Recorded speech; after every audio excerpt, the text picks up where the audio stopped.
ST act అడగము, మేము రాయితీలు కూడా అడగం. ఈ దేశ సంపదలో అందరికీ భాగస్వామ్యం ఉన్నది, దేశ వనరులో అందరికీ హక్కు ఉన్నది అని చెప్పి, ముఖ్యంగా పేదలందరికీ న్యాయం జరగడానికి తీసుకునే పథకాలని చెప్పి కుల వ్యవస్థను రద్దు చేయండి, ఈ సమస్యలన్నింటికీ పరిష్కారం జరుగుతుంది. ఎందుకు నేను ఈ మాట మాట్లాడుతున్నంటే, ఈ దేశ కుల వ్యవస్థను పెంచి పోషిస్తున్నది బ్రాహ్మణ వర్గమే. ఈ దేశ కుల వ్యవస్థను పెంచి పోషిస్తున్నది బ్రాహ్మణ వర్గమే. నేను ఈ మాట అంటే బ్రాహ్మణులందరినీ అన్నట్టు కాదు. అందులో ఒక 10-20% ప్రజాస్వామిక దృక్పథం గల, కుల వ్యవస్థ నిర్మూలన కావాలన్నా, అస్పృశ్యత పోవాలన్నా బ్రాహ్మణ పెద్దలు కూడా ఉన్నారు. వాళ్ళు వేల మీద లెక్కబెట్టే వాళ్ళు ఉన్నారు. కానీ మెజార్టీ బ్రాహ్మణ సమాజం ఈ దేశంలో కుల వ్యవస్థకు కారణం, ఈ దేశంలో కుల వ్యవస్థకు ప్రధాన కారణం. ఎందుకంటే నాకు తెలిసి ఈ కుల వ్యవస్థను ఈ దేశంలో రాముడు సృష్టించిండేమో అనుకునే వాళ్ళం, కృష్ణుడు సృష్టించిండేమో అనుకునే వాళ్ళం, ఇంకెవరన్నా సృష్టించడం అనుకునే వాళ్ళం. బహుశా ఈ కుల వ్యవస్థకు రాముడో కృష్ణుడో కారణమని మేము అనుకోవట్లేదు. ఈ కుల వ్యవస్థకు, కుల అసమానతలు, ఈ కుల వ్యవస్థకు, అస్పృశ్యతకు పెంచింది పోషిస్తున్నది బ్రాహ్మణ వ్యవస్థ. పెంచింది పోషిస్తున్నది బ్రాహ్మణ వ్యవస్థ. ముందు కుల వ్యవస్థను రద్దు చేయాల్సిన బాధ్యత ఉన్నది.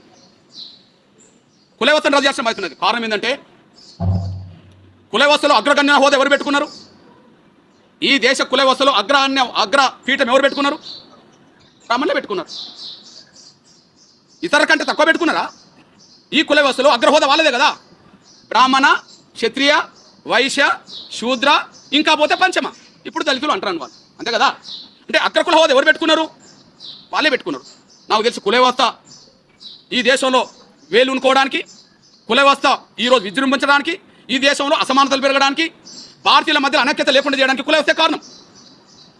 భారతీయుల మధ్యలో అనైక్యతలు ఉండడానికి కుల వ్యవస్థ కారణం. దీనికి బ్రాహ్మణులే కారణం. దీనికి బ్రాహ్మణ వ్యవస్థ కారణం, బ్రాహ్మణులే కారణం. 10-20% నా మాట వర్తించదు. అందులో కుల నిర్మూలన జరగాలని మేధావులు, ప్రజాస్వామికవాదులు ఉన్నారు, గొప్ప గొప్ప వాళ్ళు ఉన్నారు. కానీ వాళ్ళు దీనికి అనుకూలమైన మెజార్టీ బ్రాహ్మణ వ్యవస్థ ఈ కుల వ్యవస్థను పెంచి పోషిస్తున్నది. వాళ్ళు ఎప్పుడు బాధితులు గారు, అందరి దగ్గర వాళ్ళే ఉంటారు. ఈ దేశానికి ముస్లిం రాజులు వచ్చిన రాజుల పరిపాలనలో కేంద్ర బిందుగా వాళ్ళ దగ్గర అధికారాలు చెలాయించింది బ్రాహ్మణులే. ఈ దేశానికి క్రైస్తవ మతం వచ్చిన బ్రిటిష్ ఇండియా ప్రభుత్వంలో అన్ని వ్యవస్థలను ప్రభావితం చేసింది బ్రాహ్మణులే. హిందూ రాజులు పరిపాలించిన దేశంలో ఆ రాజుల దగ్గర ఎక్కువ లబ్ధి పొందింది బ్రాహ్మణులే. కాబట్టిగానే చివరి నిమిషంలో కొంతమంది రాజులు ఆలోచించిండ్రు, బ్రిటిష్ ప్రభుత్వం కూడా ఆలోచించింది. అందులో మొట్టమొదటి రాజు కొల్హాపూర్ రాజు సాహు మహారాజు ఆలోచించాడు.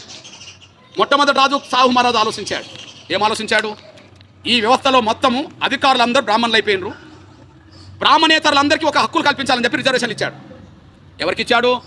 దళితులకు ఇవ్వలే, ఒక్క బ్రాహ్మణేతరులందరికీ ఇచ్చాడు, బ్రాహ్మణులకు తప్ప. అంటే అర్థం ఏంటిది? బ్రాహ్మణేతరులందరికీ రిజర్వేషన్ అంటే అర్థం ఏంటిది? అంటే బ్రాహ్మణులే మొత్తం వ్యవస్థలో ఎక్కువ పాతుకుపోయినరు, అధికారులందరూ వాళ్ళే ఉన్నారు, వ్యవస్థను వాళ్ళే నడుపుతున్నారు, ఇందులో బ్రాహ్మణేతర వర్గాలు లేకుండా పోయినాయి. కాబట్టి వాళ్ళందరి కోసం రిజర్వేషన్ అని చెప్పి మొట్టమొదటి రిజర్వేషన్ తీసుకొచ్చింది బ్రాహ్మణేతర వర్గాలకంటూ రిజర్వేషన్ తీసుకొచ్చాడు. కాబట్టి సాహు మహారాజు కాలం నాటికి వ్యవస్థను శాసిస్తున్నది ఎవరు అంటే బ్రాహ్మణులే. అన్ని రంగాల్లో వ్యవస్థ నడుపుతున్నది బ్రాహ్మణులే. కాబట్టి బ్రాహ్మణేతర వర్గాలకు రిజర్వేషన్ వచ్చినాయి. నంబర్ 1. నంబర్ 2, మైసూరుకు సంబంధించిన రాజు వడయార్, కృష్ణరాజు వడయార్, ఆయన కూడా 1918లో బ్రాహ్మణేతర వర్గాలందరికీ రిజర్వేషన్ తీసుకొచ్చాడు. ఆ బ్రాహ్మణేతర వర్గాలందరికీ రిజర్వేషన్ తీసుకొచ్చిన కాలంలో ఆ వడయార్ రాజు దగ్గర దివాన్గా పనిచేస్తున్నది మన మోక్షగుండం విశ్వేశ్వరయ్య. ఆయన బ్రాహ్మణుడు. రాజు దగ్గర దివాన్ ఎవరు? బ్రాహ్మణుడే. కానీ ఆ వడయార్ అనే మన రాజు బ్రాహ్మణేతర వర్గాలకు రిజర్వేషన్ కల్పించే నిర్ణయం తీసుకున్నప్పుడు ఒక కమిటీ ఏర్పాటు చేస్తే ఆ కమిటీ వద్దు, బ్రాహ్మణేతర వర్గాలకు రిజర్వేషన్ వద్దని చెప్పి దివాన్ పదవికే బ్రాహ్మణుడు రాజీనామా చేశాడు. అంటే రిజర్వేషన్లు అంటే వీళ్ళకి ఎంత గిట్టదో, రిజర్వేషన్లు అంటే వాళ్ళకి ఎందుకు గిట్టదో సాక్ష్యం కనిపించింది. 1918లోనే మైసూరు రాజు దగ్గర దివాన్, మన ప్రకాశం జిల్లా వ్యక్తే, అక్కడికి పోయి రాజు దగ్గర దివాన్గా పనిచేస్తున్నాడు. ఆ దివాన్గా పనిచేస్తున్న అతను బ్రాహ్మణేతర వర్గాలకు రిజర్వేషన్లు వద్దని చెప్పి రాజీనామా చేసి బయటకు వచ్చేసాడు. అంటే బ్రాహ్మణేతర వర్గాలకే మైసూరు రాజు ఎందుకు ఇవ్వాలి, బ్రాహ్మణులకి ఇవ్వచ్చు కదా. అంటే వ్యవస్థ అంతా వాళ్ళే ఉన్నారు కాబట్టి, మిగతా వర్గాలు లేరు కాబట్టి వాళ్ళకి ఇచ్చే ప్రయత్నం చేశారు. మూడోది బ్రిటిష్ ఇండియాలో మద్రాసు పరిపాలన. బ్రిటిష్ ఇండియాలో మద్రాసు పరిపాలనలో జస్టిస్ పార్టీ నాయకత్వంలో ఒక పెద్ద ఉద్యమం జరిగితే, ఆ ఉద్యమం ద్వారా బ్రాహ్మణేతర వర్గాలకు రిజర్వేషన్లు వచ్చేసినాయి. ఇప్పుడు మీ దృష్టికి తీసుకొస్తున్నా, స్వాతంత్రం కంటే ముందే 2 రాజ్యాల్లో ఒక ప్రభుత్వంలో రిజర్వేషన్లు వచ్చినాయి. ఎవరికి వచ్చినాయి? మద్రాస్ పాలనలో బ్రాహ్మణేతర వర్గాలంటే మన కమ్మ వాళ్ళు, మన రెడ్డి, మన వైశ్య, అదే సమయంలో మన కాపులు కూడా ఉన్నారు.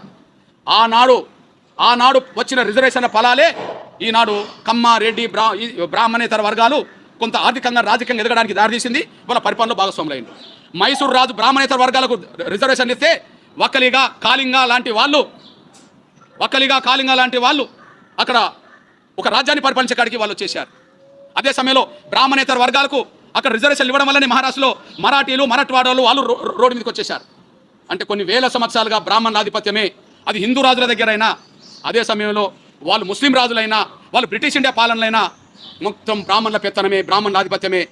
కాబట్టి ఆ బ్రాహ్మణుల ఆధిపత్యాన్ని ఎవరైనా ఛాలెంజ్ చేస్తే దాన్ని తట్టుకోకుండా ఇబ్బంది పెట్టిన రోజులు కూడా స్పష్టంగా కనిపిస్తున్నాయి. ఈ నేపథ్యంలో మీ బిడ్డగా, మీ పేద వర్గాల బిడ్డగా ఇంకొక విషయాన్ని గుర్తు చేస్తున్నా. నేను అంటున్నా, బ్రాహ్మణులే కుల వ్యవస్థకు ప్రధాన కారకులు. కుల వ్యవస్థ నిర్మూలనలో కలిసి వచ్చేటోళ్ళతో కలిసి పనిచేస్తాం. కుల వ్యవస్థ నిర్మూలన కాకుండా కుల వ్యవస్థను కాపాడని వ్యతిరేకిస్తాం. కుల వ్యవస్థకు కారకులు బ్రాహ్మణులే. బ్రాహ్మణులు ఎందుకంటున్నంటే, నిన్న ఒక మాట మాట్లాడారు. మనము యేసుక్రీస్తుని నమ్ముకున్న వాళ్ళు యేసుక్రీస్తును పూజిస్తారు, ప్రవక్తను నమ్ముకున్న వాళ్ళు ప్రవక్తను పూజిస్తాం, వెంకటేశ్వర స్వామి నమ్ముకున్న వాళ్ళు, రాముని నమ్ముకున్న వాళ్ళు, కృష్ణుని నమ్ముకున్న వాళ్ళు మనం పూజిస్తాం. కానీ ఇక్కడ బ్రాహ్మణులు అట్లా కాదు. మనం అనుకుంటున్న దేవుళ్ళనే శాసిస్తారు వాళ్ళు. మనం అనుకుంటున్న దేవుళ్ళనే శాసిస్తామని చెప్తారు. అందుకు సాక్ష్యం, దేవుళ్ళు గొప్ప, బ్రాహ్మణులు గొప్ప అంటే బ్రాహ్మణులే గొప్ప అని చెప్పి వాళ్ళే చెప్పుకుంటాను. వాళ్ళు ఎంత దూరం పోయినో చూడండి. ఇక దళితులను చిన్న చూపు చూడడం పెద్ద సమస్య ఏమవుతుంది? బీసీలను, బ్రాహ్మణేతర వర్గాలను లెక్క చేయకుండా పోవడానికి పెద్ద సమస్య అవుతుంది. వాళ్ళకి బ్రాహ్మణులకు దేవుళ్ళు కూడా లెక్క కాదు. అందుకు సాక్ష్యం, ఈ మధ్యకాలంలో ఒక ప్రెస్ మీట్ పెట్టిన ఒక బ్రాహ్మణ పెద్ద ఆయన, ఒక ఆయన ఏం మాట్లాడిండో ఒకసారి వినండి.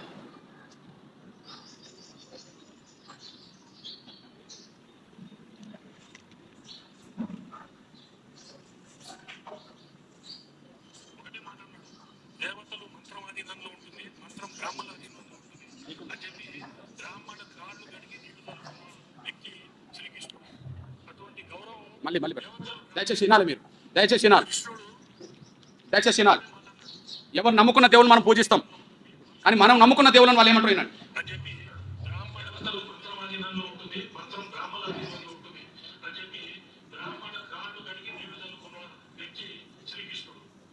ఇప్పుడు చెప్పండి, మనం పూజించే దేవుళ్ళను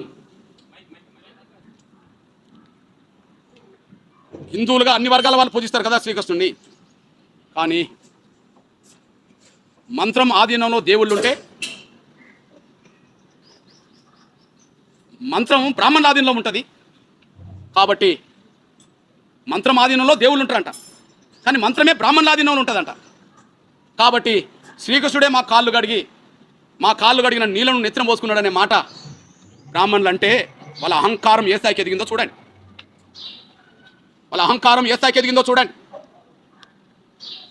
వాళ్ళు దేవుళ్ళే, మనం అనుకునే దేవుళ్ళే వాళ్ళ కాళ్ళు కడిగి నెత్తిన పోసుకుంటారంట నీళ్ళను.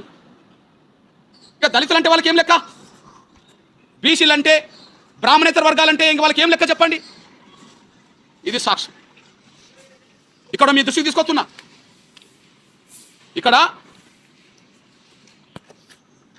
రాముడి తప్పని మేము అనం, కానీ కొన్ని సందర్భాల్లో బ్రాహ్మణులే రాముడి ద్వారా శంభుకుని చంపించాడు.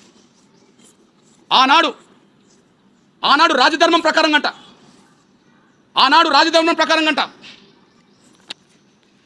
ఆనాడు రాజధర్మం పరంగా ఎవరు చంపించారు? ఒక బ్రాహ్మణ వ్యక్తి కొడుకుకు పాము పాము కుట్టి చనిపోతే రాజ్యం మీద ఉండబడే రాముడి దగ్గరికి వెళ్ళి బ్రాహ్మణుడు పోయి, అయ్యా నీ దేశంలో, మన రామరాజ్యంలో, మన అయోధ్య రాజ్యంలో ఏదో మహాపాపం జరుగుతుంది, మన ధర్మాన్ని ఉల్లంఘిస్తున్నారు, దానివల్ల నా కొడుకు పాము కుట్టి చనిపోయిండు, ఆ ధర్మాన్ని కాపాడాలంటే ఎవరు ధర్మాన్ని ఉల్లంఘిస్తుండ్రో వాళ్ళని శిక్షించండి అని చెప్పి రాముడి దగ్గరికి వెళితే ఆ రాముడు శంభుకుని వధించి